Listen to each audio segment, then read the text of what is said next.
ব্যক্তিত্বকে আজ আরেকবার আসানসোলের এই প্রেক্ষাগৃহে আমরা পেয়েছি। আজ থেকে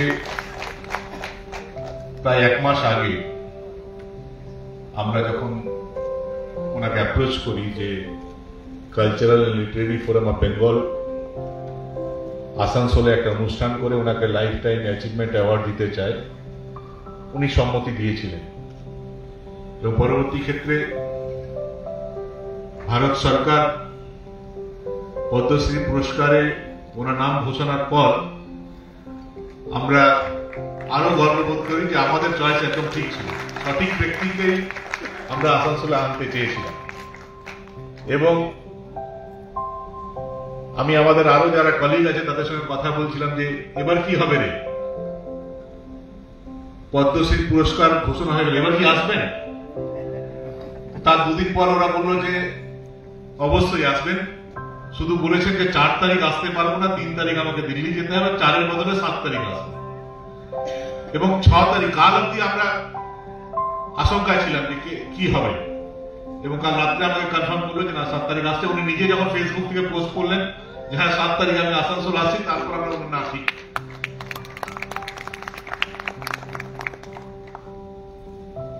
দেখুন, সবাই নিজের শহরকে নিয়ে, রাজ্যকে নিয়ে, নিজের দেশকে নিয়ে স্বপ্ন দেখা উচিত। দেশের প্রধানমন্ত্রী হিসেবে যারা থাকবেন তারা স্বপ্ন দেখবেন যে বিশ্বের মানচিত্রে আমাদের ভারতবর্ষ প্রথম স্থানে যায়। রাজ্যের ক্ষমতার চাবিকাঠি যার হাতে থাকবে তারও স্বপ্ন দেখা উচিত যে দেশের মানচিত্রে তার রাজ্য প্রথম স্থানে যায়। এবং এই শহরের নাগরিক হিসাবে এই স্বপ্ন আমাদেরও দেখা উচিত যে বাংলার মানচিত্রে আসানসোল যেন প্রথম স্থানে যায়। এবং এই যে প্রসেস, আসানসোলকে বাংলার মানচিত্রে প্রথম স্থানে নিয়ে যাওয়ার যে প্রসেস, সেটা অনেকদিন ধরে স্টার্ট হয়েছে। রাস্তাঘাট, রেল লাইট, পানি, জল, অন্যান্য যে এই যে মিউনিসিপাল ফ্যাসিলিটি, এগুলো দিলেই শুধুমাত্র একটা শহর কিন্তু উৎকর্ষে পৌঁছতে পারে না। এটা ঠিক যে ইংরেজরা যে কোনো কারণেই হোক না কেন বাঙালিকে না দমাতে পারার কারণে ভারতবর্ষের ক্যাপিটাল কলকাতা থেকে দিল্লি নিয়ে চলে গেছিল, কিন্তু Calcutta still remains the cultural capital of Bengal. এটা কোনো ইংরেজদের ক্ষমতা হয়নি সে স্ট্যাটাস কেড়ে নেয়।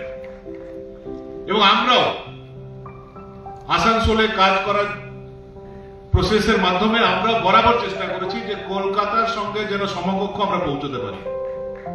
এবং সে কারণেই ক্যালকাটার নাম করা কফি হাউসের চর্চা হতে পারে, কিন্তু আমি এটা গর্ব করে বলতে পারি যে মান্নাদের গানে যদি ওই কফি হাউসের উল্লেখ থাকে, আমাদের মধুমিতাদের গানে কিন্তু আসানসোলের কফি হাউসের উল্লেখ থাকে।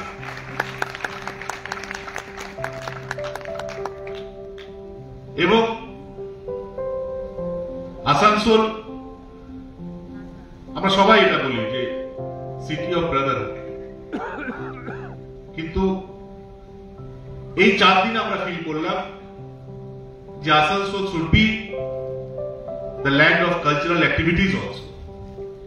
এবং যেটা আমাদের ভাই সুব্রত বলছিল যে এই 4 দিনে প্রায় 550-600 উনি ব্যক্তিদেরকে আমরা মঞ্চ দিয়েছি, তারা আবৃত্তি করেছেন, নাটকে অংশগ্রহণ করেছেন, গান করেছেন, আবৃত্তি বিভিন্ন ধরনের, এবং সিনেমা তো হয়েছে। আজকেও 6টা থেকে আমরা হীরক রাজা দেশে দেখব।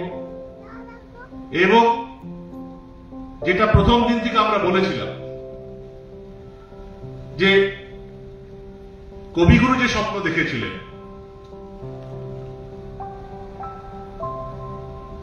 যে এমন এক বিশ্বের স্বপ্ন যেখানে কোনো ফ্র্যাগমেন্টেশন থাকবে না, into that heaven of land my father let my country away, সেটা হয়তো আমাদের হাতে নেই, আমরা পারবো না। সারা বিশ্বের মানুষকে এগিয়ে আসতে হবে। এই দেশের সমস্ত মানুষ এক ধাগায় বাঁধা থাকবে সেটাও আমাদের হাতে নেই। আসানসোলের মানুষ হিসেবে আমরা এটা কিন্তু ইনশিওর করতে পারবো না। পলিটিক্যালি আমরা এক সুরে কথা বলবো এটাও সম্ভব না, বিভিন্ন দর্শনের বিশ্বাসী লোকেরা আছে।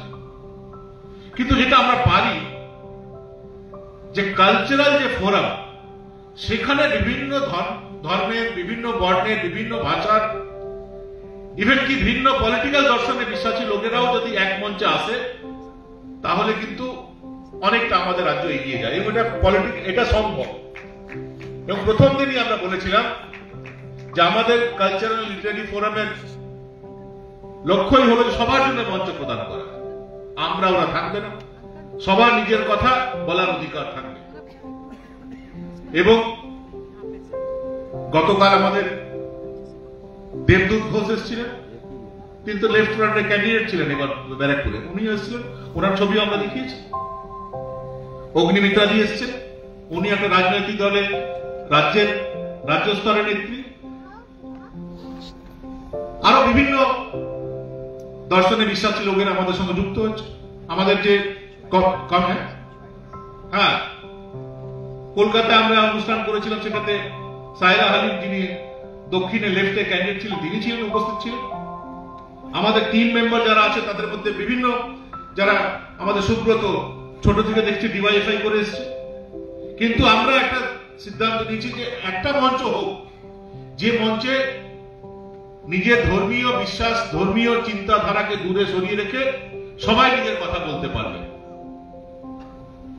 এই কাজটা কিন্তু আমাদের না, এই কাজটা কিন্তু সরকারের করা উচিত। কিন্তু সরকারি স্তরে যদি এই প্রসেস না কেউ এগিয়ে নিয়ে যায় তো আমরা তো চিরকাল বসে থাকতে পারবো না। তখন এই দায়িত্ব জনগণকে নিজের হাতে তুলে নিতে হয়। তাই আমরা এই দায়িত্ব তুলে নিয়েছি এবং এই কাজ আমরা করব। প্রথম বছরই যেটা অগ্নিমিত্রাদি বলছিলেন,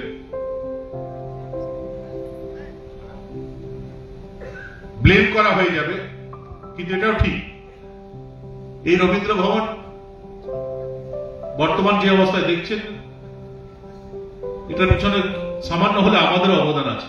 2.5 কোটি টাকা খরচ করে এই রবীন্দ্র ভবনকে অন্য রূপে সাজিয়েছিলাম। কিন্তু এটাও ঠিক যে ইচ্ছা হলেই কিন্তু রবীন্দ্র ভবনে আমরা অনুষ্ঠান করতে পারি না। অনেক কাঠ খড় পোড়াতে হয়, অনেক বুদ্ধি লাগাতে হয়, অন্য কাউকে দিয়ে অ্যাপ্লিকেশন করাতে হয়, কেউ যেন জানতে না পারে। কিছু ব্যক্তি আছেন যারা চান যে হ্যাঁ এগুলো হোক, কিন্তু কিছু দুষ্ট ব্যক্তি আছেন যেটা বাধা দেওয়ার চেষ্টা করে। তাই অন্যান্য ক্ষেত্রে যত সহজভাবে রবীন্দ্রনাথ ভবনে অনুষ্ঠান করা যায়, আমাদের ক্ষেত্রে একটু টাফ হয়ে যায়। কিন্তু তবুও আমাদেরকে কাজ করে যেতে হবে।